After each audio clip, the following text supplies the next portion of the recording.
أعوذ بالله من الشيطان الرجيم. بسم الله الرحمن الرحيم. الحمد لله رب العالمين، والصلاة والسلام على أشرف المرسلين سيدنا محمد وعلى آله وصحبه والتابعين. أما بعد، chers téléspectateurs, salam alaikum wa rahmatullahi ta'ala wa barakatuh. Bien sûr, un grand bonjour à notre communauté à l'étranger qui nous suit fidèlement, bien sûr, et toujours ravi d'avoir en notre compagnie le professeur Mohamed Aouaz. Marhaban, ahlan wa sahlan. Professeur, bien sûr, nous sommes dans les 10 jours premiers de Dhul Hijjah, les jours qui sont particuliers. Bien sûr, nous sommes dans les mois sacrés, l'Ashhur al-Hurum, et plus particulièrement العشر الأوائل من ذو الحجة. Bon, يعني تجوزا on dit العشر الأوائل, mais il y a réellement les 9 premiers jours de Dhul Hijjah, parce que le 10e jour c'est l'Eid, où on est censé déjeuner, bien sûr, rompre le jeûne بعد صيام يوم عرفة. Donc, qu'est-ce que vous pouvez nous dire comme introduction à cet événement qui est universel pour le monde musulman? Bismillah ar-Rahman ar-Rahim. Alhamdulillah, wa salatu wa salam ala Sayyidina Rasulillah wa ala alih. D'abord, il faut comprendre une chose pour répondre à votre question. Il faut noter et souligner que ceci s'inscrit dans ce que le Coran appelle la vénération et la magnificence des rites d'Allah. Ta'zimu sha'airi Allah. Ceci d'un côté. D'autre côté, il y a également quelque chose de très important, c'est que le pèlerinage constitue un rite où il y a non seulement l'accomplissement du pèlerin lui-même, mais il y a une participation des croyants, bien que géographiquement ils sont loin et ils ne sont pas, je dirais, parmi ceux qui accomplissent le pèlerinage. Et cette participation, elle est sous plusieurs formes.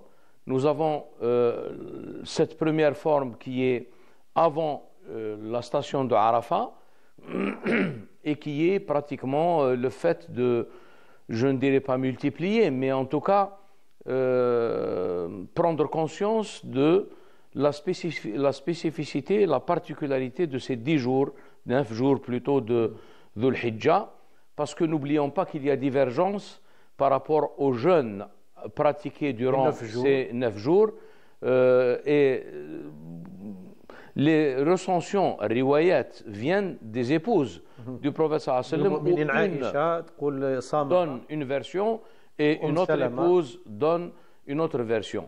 Mais le problème ne se pose pas puisqu'on n'est pas face à une obligation, mais on est seulement face à un acte surrogatoire et qui constitue d'abord la vénération des sha'airillah. ذلك ومن يعظم شعائر الله فإنها فهو خير له عند ربه. Et dans un autre verset, il est rapporté également que celui qui vénère les rites de Dieu, ceci relève de la piété des cœurs. Donc c'est quelque chose de très important.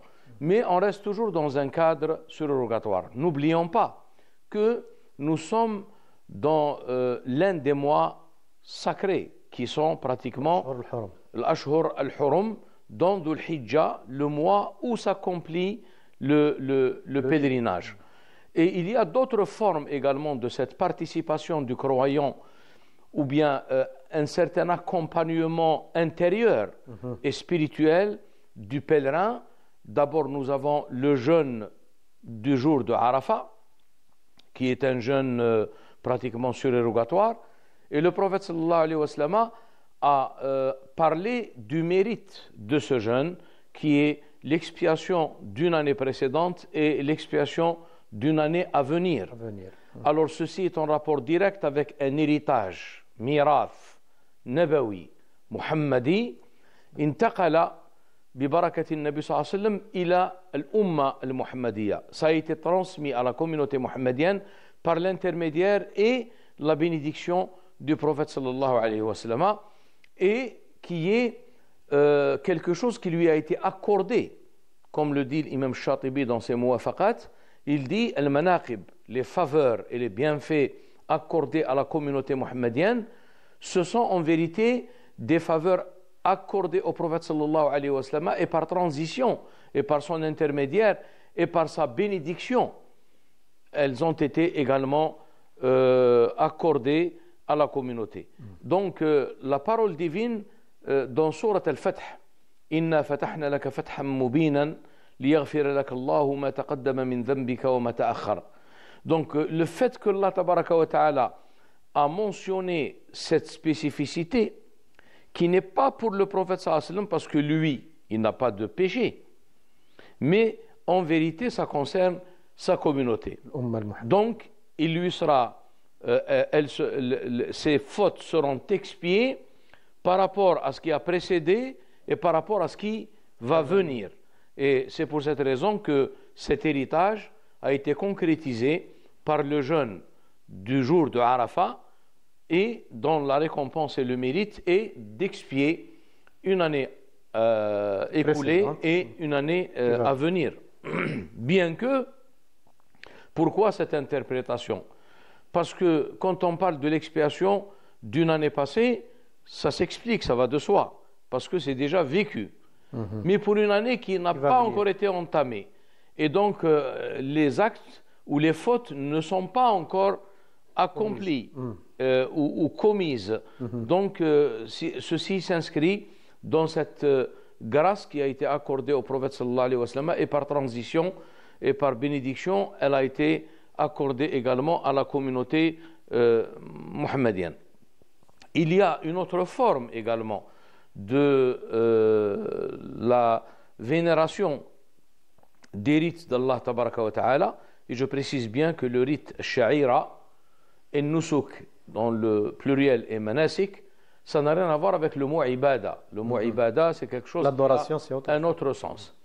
Et donc il y a aussi le fait d'invoquer Allah tabaraka wa ta'ala après le déferlement de Arafat, la descente de Arafat vers Muzdalifa, qui sont les 3 jours Ayyam Tshriq, où le Nabi sallallahu alayhi wa sallam d'abord les a qualifiés Ayyam Aklin wa Shurbin wa Dhikrin lillahi ta'ala, faisant allusion au fait que l'islam ne distingue pas les affaires de ce monde, même s'il s'agit d'un aspect festif, qui est l'akl wa shurb, et l'invocation, qui est purement un acte d'obéissance et une démarche et une pratique spirituelle. Donc il y a le takbir après le jour de l'Aïd, juste après Salat al-Aïd, la première prière qui interviendra après, qui est Salat al-Dhuhr, pendant 3 jours, le croyant, après avoir accompli chaque prière, il mentionne obligatoire ou surrogatoire, bien sûr. Voilà, il mentionne le takbir. Alors tout cela s'inscrit dans cette participation intérieure du croyant au... Avant de venir, professeur, au détail de ce que vous venez de dire là, j'aimerais bien mettre l'accent sur le fait que Allah tabaraka wa ta'ala, bida'wati Sayyidina Ibrahim, quand il a dit وَجَعَلْ أَفْئِدَةً مِّن النَّاسِ تَهْوِي إِلَيْهِمْ. Est-ce que vous pensez que cette volonté, ce désir qu'éprouve chaque musulman quand le moment de l'Hajj arrive, où on voit tout le monde en train d'espérer et d'aspirer d'être dans ces lieux saints, est-ce que vous pensez que c'est une manière de vivre? C'est la concrétisation du contenu de ce verset. Et vous savez, le mot tahwi, qui est un verbe au présent du verbe hawa, à mettre en rapport avec le hawa, la passion, parce que celui qui suit sa passion, il chute. Donc, le hawi, c'est cette aspiration de chaque croyant, lorsque le moment du pèlerinage arrive, d'aller et de parvenir à ces lieux saints pour accomplir le pèlerinage. C'est une concrétisation de ce qui est rapporté dans le verset. Et d'ailleurs, il y a cette question. N'oublions pas également qu'il y a une autre qui est en rapport direct avec celle-ci, qui est la prière d'Ibrahim alayhi salam lorsqu'il élevait avec Ismaël alayhi salam les fondations de la maison. Il disait wa arina manasikana, montre-nous nos rites. C'est pour cette raison que lorsqu'on parle d'un rite religieux au sens authentique du terme, il ne peut pas être le fruit ou je dirais le résultat d'une réflexion humaine pour établir un rite pour soi-même. Et lorsqu'on commence à établir des rites pour soi-même, ça veut dire tout simplement qu'on est en train de dégénérer et on est en train de s'éloigner du sens authentique d'une pratique religieuse. Ce qui explique par exemple ce que nous constatons dans d'autres traditions où il y a pratiquement des choses qui n'ont rien à voir ni avec la dimension religieuse, ni avec la dimension spirituelle, ni avec la dimension de la doctrine elle-même du tawhid. Donc, lorsque Allah tabaraka wa ta'ala parle de la légifération, al-tashri', il dit am shara'u lahum min ad-dini ma lam ya'dhan bihi Allah, ou alors leur ont-ils établi, leur ont-ils légiféré en matière de religion ce que Allah tabaraka wa ta'ala n'a pas autorisé, il ne leur a donné aucune autorisation. Alors quand il s'agit de cela également, Allah tabaraka wa ta'ala, il attribue cette légifération à lui-même. Shara'a lakum min ad-dini. En matière de religion, il vous a légiféré, il vous a établi ce qu'il a recommandé à Nuh et ce que nous t'avons révélé à toi, le prophète sallallahu alayhi wa sallam. Et ensuite il évoque au milieu, évoque les autres qui sont ulul azmi min ar-rusul, Ibrahima wa Moussa wa Isa.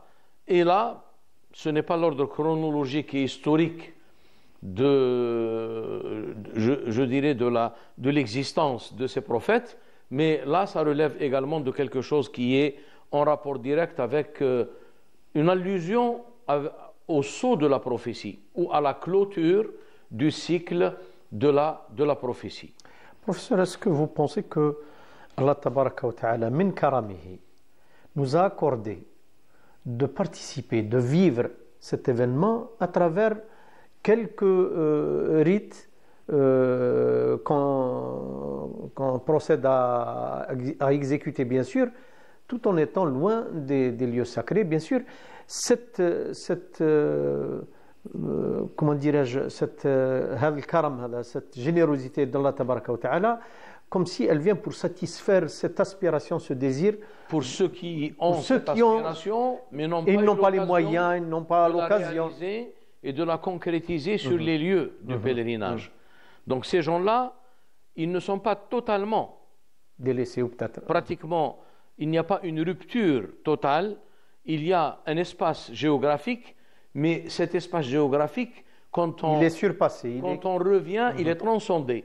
Il est transcendé quand on revient à l'aspect spirituel et je dirais métaphysique de la chose.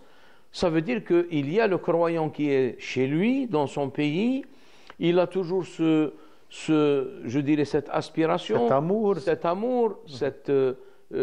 cette volonté, mais vu qu'il n'a pas eu l'occasion, les conditions n'ont pas permis, mais quand je dis les conditions n'ont pas permis, le croyant inscrit cela dans un destin, donc il n'y a pas lieu à être révolté ou à être déçu, mais quand même, le législateur, il a donné des moyens pour que ce croyant, chez lui, dans son lieu de résidence, dans sa demeure, il a des moyens pour être en compagnie, si vous voulez. Il y a une sorte d'accompagnement intérieur, et aujourd'hui, bien sûr, il y a également les moyens qui permettent à cette personne ou aux personnes qui ne sont pas sur les lieux de pèlerinage de suivre pratiquement les événements, donc de visu. Ils voient pratiquement d'une façon instantanée ce qui se passe dans les lieux saints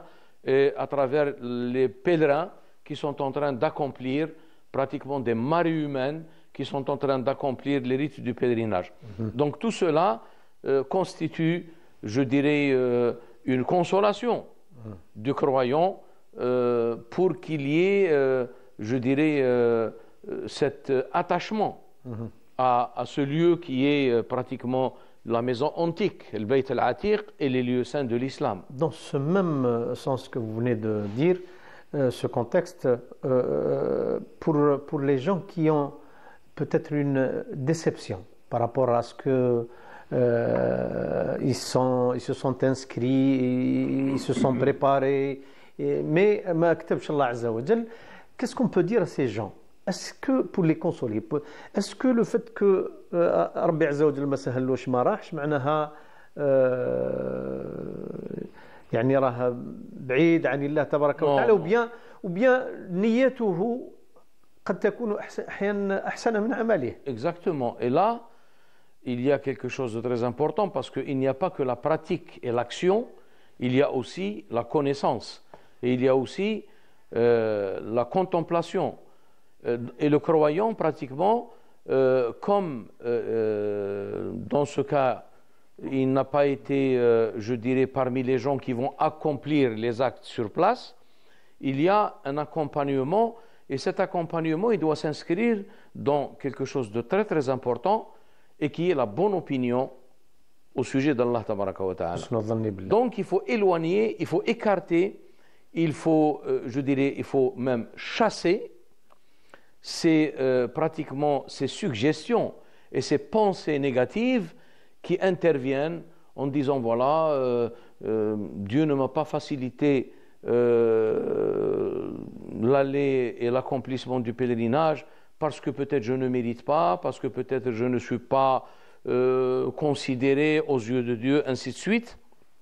Donc tout cela doit être chassé, doit être évacué pour garder toujours la bonne opinion au sujet d'Allah Tabaraka wa Ta'ala. Car n'oublions pas que le Nabi sallallahu alayhi wa sallam, il a dit il y a deux vertus qui sont pratiquement, qui revêtent un caractère exceptionnel.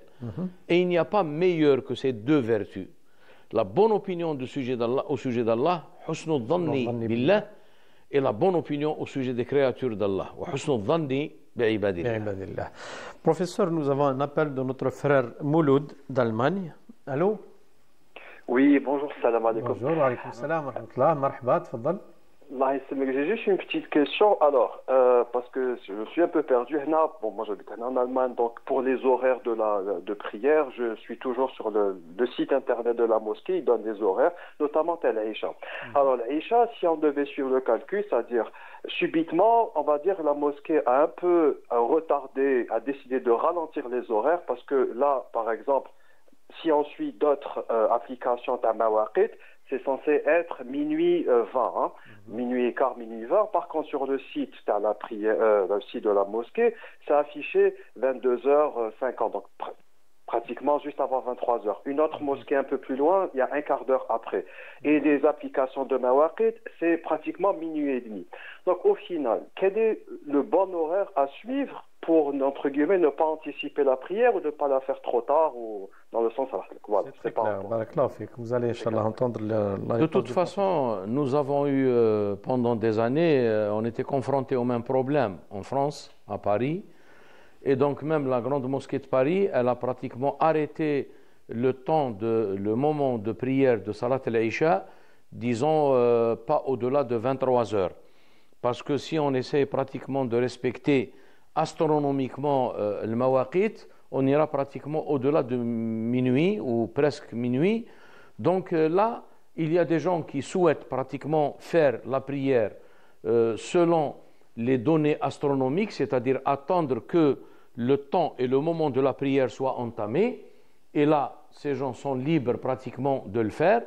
Mais également, ceux qui ont, pour des raisons, et j'imagine que les gens qui ont pratiquement arrêté ou ralenti un petit peu l'horaire de la prière pour que les gens puissent accomplir cette prière collectivement et puis repartir chez eux parce que demain peut-être ils travaillent, ainsi de suite. Ceci également est une thèse qui est validée et qui est pratiquement une interprétation de certaines écoles juridiques. Donc pratiquement pour moi, les deux solutions sont pratiquement valables, et celui qui l'accomplit collectivement avec le moment qui a été arrêté, et celui qui préfère attendre astronomiquement que le temps soit entamé, il a aussi la possibilité de le faire. Voilà ce que je peux vous dire. Bien sûr, il faut bien préciser que الوقت اللي فيه ضيق هو bien sûr وقت المغرب. Oui. Le Maghreb, bien sûr. الآخرين قاع فيهم متسع. Même ici, par exemple, nous en Algérie, on attend bien sûr l'appel à la prière pour accomplir l'Aïcha. Et on sait que après le Maghreb, avec 1h10 déjà, 1h15, pratiquement le moment de la prière de l'Aïcha est entamé.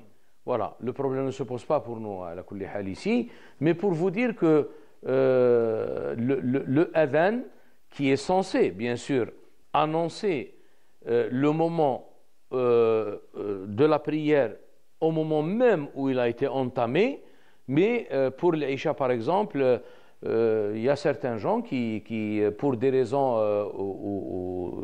ou pour voyage ou autre, ils attendent 1h15 après le Maghreb et puis il accomplit la prière de l'Aïcha. Donc c'est quelque chose qui est très souple et voilà, la personne a le choix. Ceux qui préfèrent être assez scrupuleux par rapport à cette question, ils peuvent attendre que le temps soit entamé, et celui qui l'accomplisse avant pour bénéficier du mérite de la prière collective, Salat al-Jama'a, ils ont aussi le droit de le faire.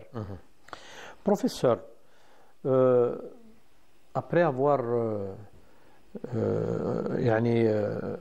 الدخول في العشر الأوائل هذو ولا التسع الأوائل تاع ذو الحجة, bien sûr, pour revenir aux détails que vous avez déjà évoqués, le musulman participe à travers des rites bien sûr bien particuliers, il participe avec le hajj les moments هذو ذو الحج. bien sûr عندنا صيام عرفة, عندنا الأضحية, التكبير, ce que vous venez de dire. Donc comme si on a l'impression que le musulman s'implique, rentre d'une façon indirecte dans ce... et d'une façon implicite, il y a cet accompagnement et cette participation, bien sûr, à travers ce que nous avons développé, ce que nous avons expliqué, notamment le jeûne du jour de Arafat, et également le takbir qui s'étale pratiquement sur les 3 jours de l'Aïd, qui sont Ayyam al-Tashriq. Après chaque prière obligatoire, le croyant doit prononcer 3 fois le takbir, jusqu'à la prière du Fajr du 4e jour pratiquement de l'Aïd. Professeur, on a notre sœur Samira de France. Allô? Oui, bonjour. Salam alaikum. Wa alaykoum salam wa rahmatullah, marhaba. Tfadli akhti. Alors, moi, j'ai 2 petites questions. Alors, la première, c'est que je ne parle pas beaucoup arabe, je vous le dis. Alors, professeur. Voilà. Ma première question, c'est que en France, il va y avoir le l'Aïd et on a des restrictions, en fait, pour le sacrifice. Par exemple, moi, dans la ville où je suis, on nous dit il faut que vous achetiez une bête et que vous la tuiez dans un abattoir. Et quand on demande à l'abattoir, ils nous disent non, mais nous, on ne prend pas ces bêtes. On prend, par exemple, un veau, mais on ne prend pas un mouton ou un agneau. Et ça fait quelques années. Et l'année dernière, déjà, on n'a pas pu tuer. Moi, ça me gêne parce qu'on a des restrictions. Et ça, c'est un peu partout en France.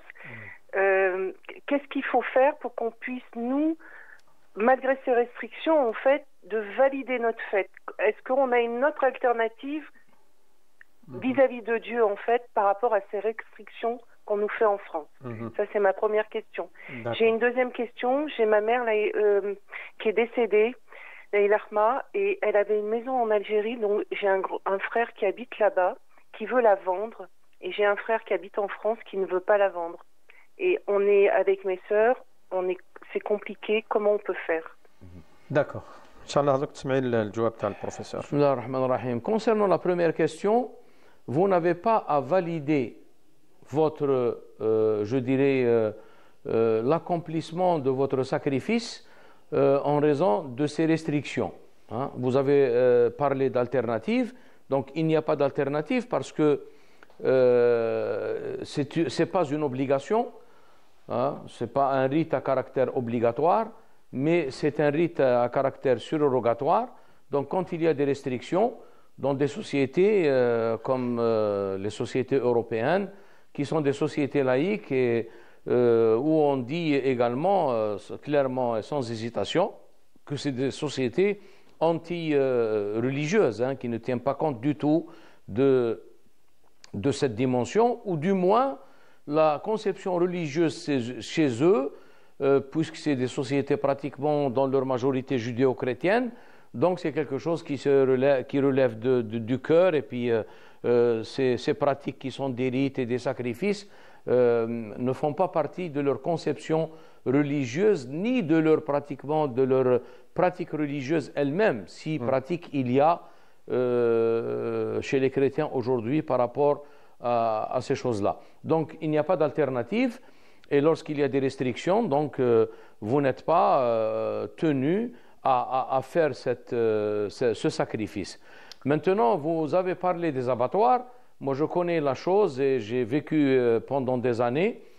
Il faut être prudent parce qu'il faut que la bête soit sacrifiée après la salat al-Eid. Alors que les abattoirs, on le sait, en raison de l'affluence, en raison du nombre très très important des bêtes, donc ils commencent déjà à sacrifier avant. Et donc là, c'est pas considéré pratiquement, ce n'est pas conforme aux règles du sacrifice telles qu'elles sont exposées religieusement. Comme son nom l'indique, l'udhiyya tuzbahu fi al-duha. Voilà. Et donc là, vous n'avez rien à faire, madame, et surtout, ne tombez pas dans le fait qu'il y a des gens qui disent moi, je n'ai pas pu sacrifier pour des restrictions ou autres raisons, donc il faut que je dois donner l'équivalent, par exemple, en argent en tant que sadaqa, ou je dois les envoyer à d'autres qui sont dans la nécessité. Pas du tout. Donc, s'il y a des restrictions et que vous n'êtes pas en mesure d'observer et de pratiquer ce rite, à ce moment-là, vous n'êtes plus concerné. Et on peut proposer, professeur, si vous permettez bien sûr, le fait que le musulman a le droit de déléguer une personne par exemple, dans exemple, le pays, peu importe le lieu, vous pouvez également déléguer une personne et qui sacrifiera à votre intention et en votre nom. Ça, c'est aussi... C'est l'occasion. Oui. C'est un appel que je fais, que nous faisons bien sûr en même temps avec le professeur. Si ces gens n'ont pas faire profiter nos frères Gazaouis, oui, bien sûr, exactement. Nos frères en Palestine, vous pouvez faire transférer l'argent à nos frères palestiniens, bien sûr, et leur dire que le sacrifice se fera à mon nom, au nom des gens et à l'intention. La viande sera distribuée. Exactement, ça c'est une possibilité. C'est une alternative. Voilà. Concernant la deuxième question, on sait que la maison, elle fait partie des biens du défunt. Donc vous dites, elle a une maison, elle est décédée, Allah yarhamha. Donc elle doit être évaluée d'un point de vue, je dirais, financier. Elle doit être évaluée et puis on procédera à un partage selon les règles de l'héritage où chacun aura pratiquement ce qui lui est dû à travers le document testimonial que vous devez faire auprès d'un notaire, en ramenant pratiquement les extraits de naissance et les pièces d'identité comme justificatif des héritiers. Lui, il va établir une farida en disant voilà, la personne qui est décédée est telle Et donc les ayants droit, ce sont 1, 2, 3, 4 ou X. Et là, les parts et les actions sont... La freda, elle va déterminer pratiquement la part de chaque ayant droit. Et là, bien sûr, il faut maintenant arriver à un terrain d'entente entre vous et un frère qui est là-bas, qui habite et qui occupe la maison, et un autre frère qui ne veut pas qu'elle soit, je dirais, vendue. Donc là, c'est une autre affaire. C'est une affaire qui doit se régler avec pratiquement un effort de tous les ayants droit pour arriver à un terrain d'entente et établir la freda et puis répartir pratiquement l'argent. Lorsqu'elle sera vendue, chacun prendra pratiquement la part qui lui est due. Il faut souligner, professeur, mais personne n'a le droit, par exemple, de dire que moi, je suis contre, donc je suis contre la vente de cette maison, parce qu'il faut qu'il tienne compte également des ayants droit. Peut-être d'autres, peut-être lui, il est aisé, mais il y a d'autres peut-être qui sont dans le besoin. En tout cas, la solution à cela s'inscrit dans ce que l'islam a établi en matière de droit, en matière d'héritage. Professeur, on va prendre une petite pause, Inch'Allah, pour revenir après un petit moment. Salam alaikum.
صفح الكريم عن الأخطاء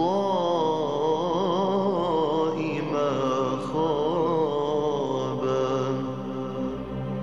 ومن يمد يدا تحنو لملتجئ إليه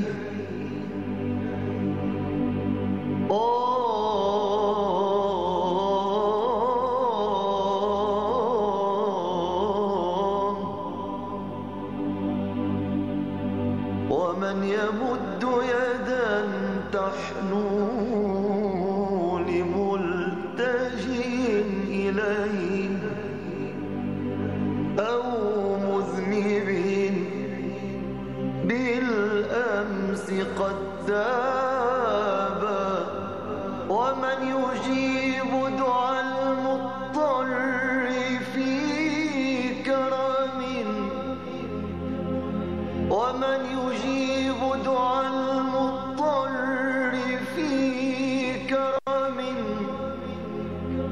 ومن يلبي نداء العبد إذا آبى انظر لعبد فقير جاء في ندم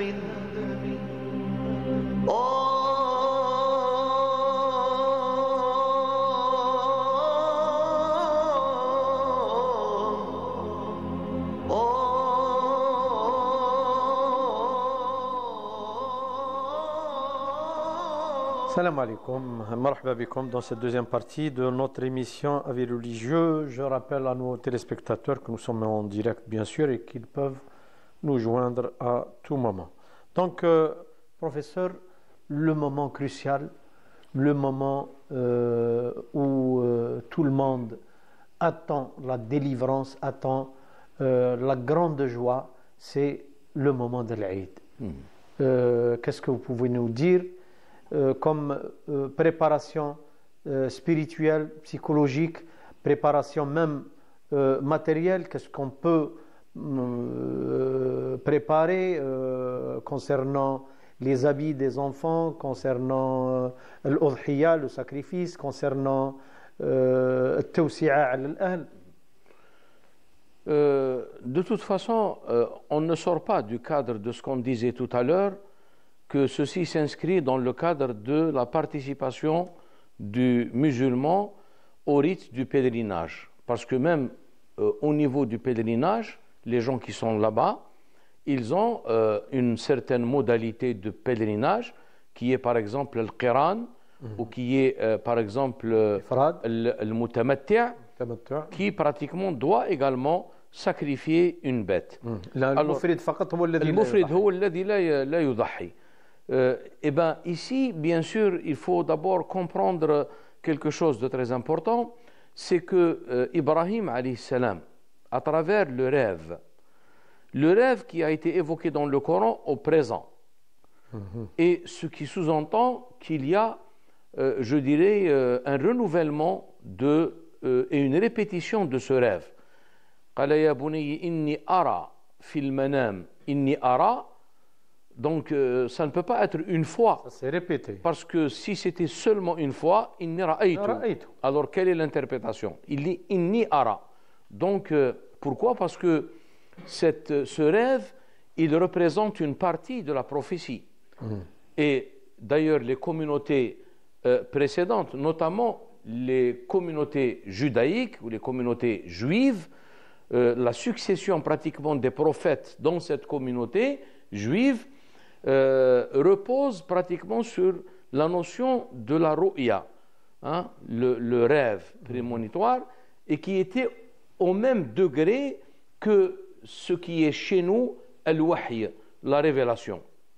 Mais la synthèse, si vous voulez, ou la récapitulation dans l'islam, elle a pris en considération tous les modes de cette révélation. Il y a l'intuition, il y a al-wahy à travers Jibril alayhi salam qui est l'ange, il est qualifié comme étant l'ange de la révélation.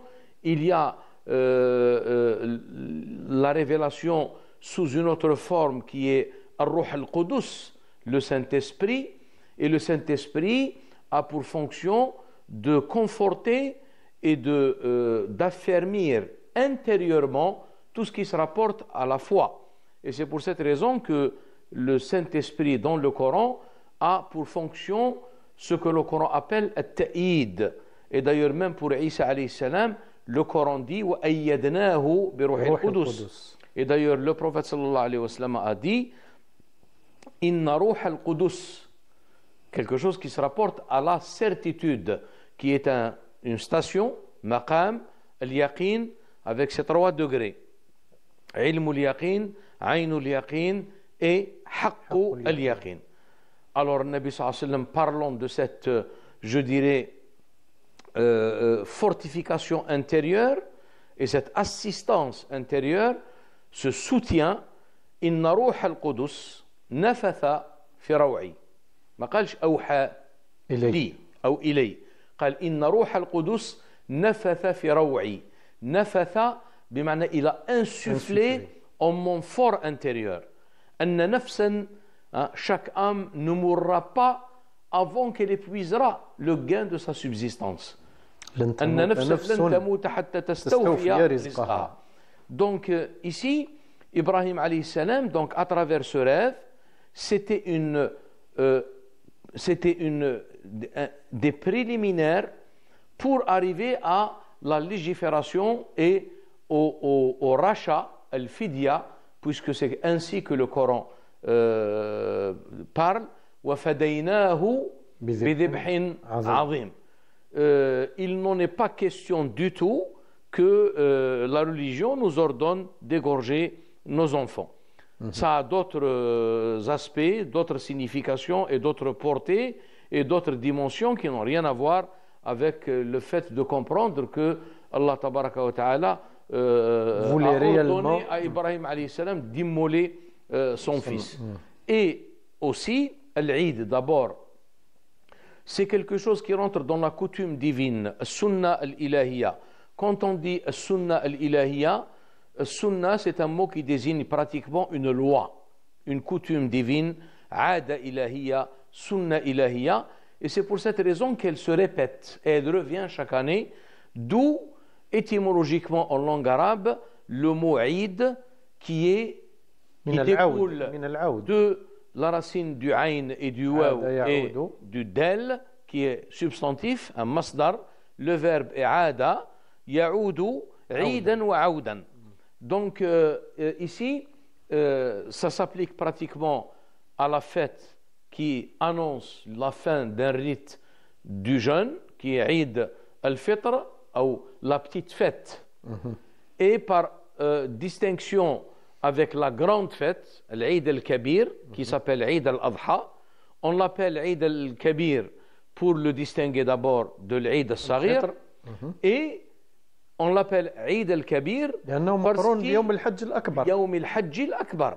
Donc voilà, ces appellations, elles ont pratiquement... Ah oui, ça ne vient pas d'un vide. De toute façon, il n'y a rien qui vient d'un vide. Tout doit reposer sur quelque chose, étymologiquement.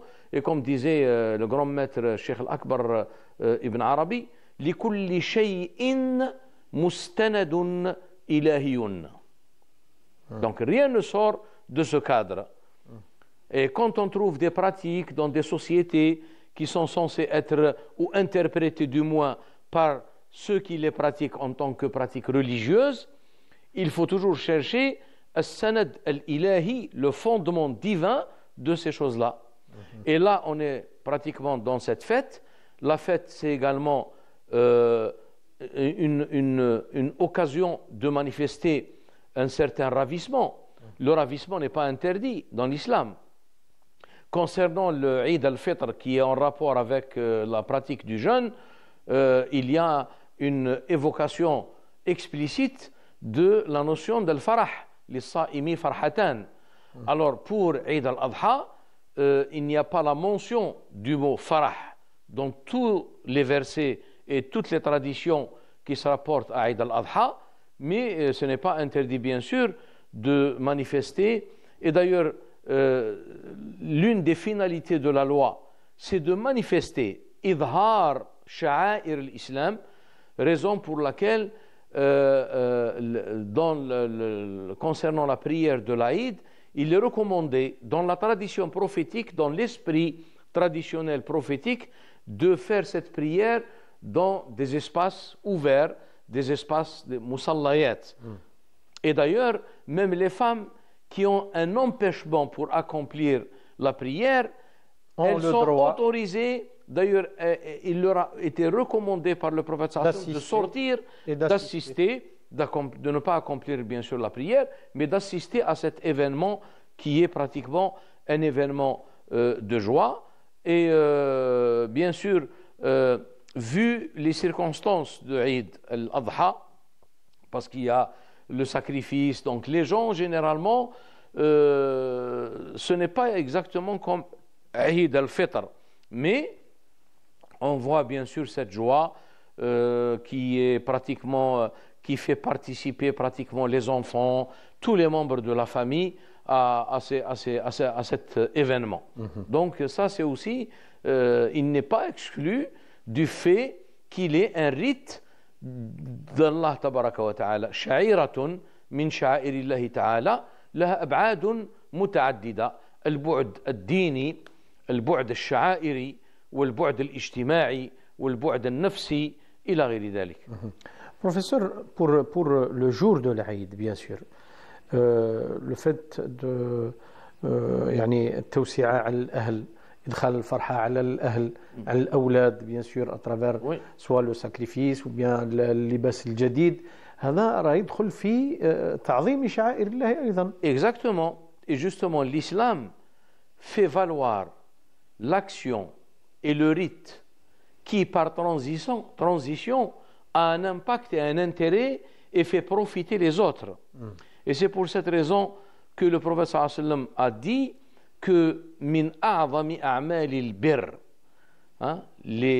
parmi les actes les plus méritoires, c'est de faire rentrer la joie ou de provoquer la joie chez un musulman. Idkhalu as-sururi ala al-mu'min wa ala al-muslim. En commençant, a priori, à forte raison, en commençant par les proches, l'ahl. Et ensuite, bien sûr, cela s'étend, les voisins, bien sûr, et pratiquement s'étend à tous les musulmans. Mais ceci est considéré comme un acte qui est pratiquement d'une dimension et religieuse d'une part, et d'autre part une dimension et une portée sociale, puisque on fait profiter les autres par le ravissement, par le fait de provoquer la joie chez ces gens-là, et l'entraide également, et l'aide, al-ma'ouna ou al-aoun, ou comme le Coran l'appelle, al-ma'oun. Donc voilà ce qu'on peut dire pratiquement de ce rite, du sacrifice, et également pratiquement de tous les rites de l'islam et toutes les normes juridiques. Elles ont un aspect religieux dans le sens où elles sont des ordres divins et des injonctions divines auxquelles le croyant doit se soumettre, doit obéir, et ça s'inscrit également dans la vénération des rites d'Allah Tabaraka wa Ta'ala, et de suivre la loi et de se conformer à la loi, parce que lorsqu'Allah Tabaraka wa Ta'ala, parlant du prophète sallallahu alayhi wa sallam, lorsqu'il a parlé de la loi, il n'a pas parlé d'analyse, d'essayer de comprendre, ce n'est pas interdit. Mais ça vient en deuxième plan. Le premier plan, c'est l'accomplissement, l'obéissance et la conformité à la loi. ثم جعلناك على شريعة من الأمر فاتبعها. Donc un rite, il ne faut pas essayer de substituer l'explication et l'analyse d'un rite et qu'est-ce qu'il peut avoir comme dimension, comme interprétation, alors qu'on n'applique pas pratiquement et on ne se conforme pas à l'application d'un rite. Alors il faut savoir, un rite est fait et établi en premier lieu pour être accompli. Ensuite, bien sûr, il y a le fait d'essayer de méditer pratiquement sur les significations. Et ça s'applique pratiquement à l'ensemble de la vie elle-même. La méditation est quelque chose de très important. Je médite sur un phénomène naturel, je médite sur un phénomène social, parce que je médite sur des versets coraniques. Allah Tabaraka wa Ta'ala qal, d'ailleurs, comme je vous l'ai dit souvent, notre emblème dans cette émission, Kitabun anzalnahu ilayka mubarakun liyadabbaru ayatihi wa liyatadhakkara ulul albab. Donc ça, c'est quelque chose de très, très important, qui est l'obéissance et la conformité à la loi d'Allah Tabaraka wa Ta'ala. Pour revenir à Ibrahim alayhi salam, lorsqu'Allah lui a demandé de se soumettre et d'obéir à lui, إذ قال له ربه أسلم قال أسلمت لرب العالمين. Donc voilà quelque chose de très important pour éviter certaines déviances où généralement on a tendance à dire que cela, bon, c'est des pratiques, en fin de compte c'est très individuel, et puis c'est pas le plus important c'est de comprendre. Avant de comprendre, il faut appliquer, et d'ailleurs l'application elle-même fait partie des moyens de comprendre. Aide à comprendre. Sallim tafham. Donc, accompli, et après, l'accomplissement lui-même, il est un moyen pour comprendre, avec bien sûr l'utilisation des facultés qu'Allah Tabaraka wa Ta'ala nous a accordées par sa grâce, et pour méditer tout ce qui se rapporte aux merveilles de la création, aux versets, à la parole, de la parole divine et autres. En dernier, professeur, en moins de 2 minutes, comment peut-on vivre cette joie, ce ravissement, tout en essayant d'être solidaire avec nos frères palestiniens, spécialement à Gaza? La solidarité et la responsabilité qui incombe à chaque individu, c'est en fonction de sa position dans la société et de sa fonction également. La responsabilité des responsables politiques, la responsabilité d'un savant, la responsabilité d'un commun des croyants ne sont pas au même degré. Bien sûr. Nous, bien sûr, et cela est le moindre ou le minimum, ad'aful iman, c'est de les soutenir et à travers le dua, à travers la sollicitation, et de manifester notre pauvreté auprès d'Allah tabaraka wa ta'ala pour venir à leur secours. Et il y a aussi des responsabilités qui incombent aux chefs politiques, aux savants.